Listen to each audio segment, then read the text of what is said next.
Bonjour. Analyse du Constellation de Longto. C'est la cuvée hommage à la course Saint-Malo-Pointe-à-Pitre 2022. C'est un double parcellaire, parcelle 1 et 7. Canne rouge et canne bleue. Il fait 57,5 degrés. La bouteille est belle. Entre tradition et design moderne, elle a un côté un peu plus nerveux que les autres bouteilles de Longto. J'aime assez le dessin des constellations. Je sais qu'il en existe une autre, avec le même trait, mais ce sont des voiliers. Les deux sont la même édition et la même cuvée.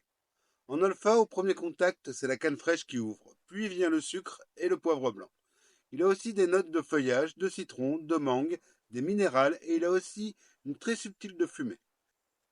Dans un deuxième temps, la canne se calme et c'est le feuillage qui prend le dessus. Les fruits deviennent plus expressifs. Après survient une note très légère d'éther. La mangue prend le dessus sur le citron et surviennent des notes plus chaudes qui font penser à des épices mais que je n'ai pas réussi à identifier.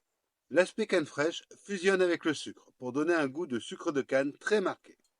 Sa texture est fluide, grasse, puis piquante. En bouche, les saveurs explosent. Je sens bien la canne fraîche, le sucre de canne, le poivre blanc et les fruits.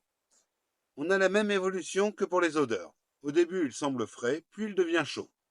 C'est un rhum de dégustation exceptionnel pour son évolution aromatique contrastée et sa douceur en bouche, surprenante compte tenu de ses 57,5 degrés. Il est très agréable à boire sec.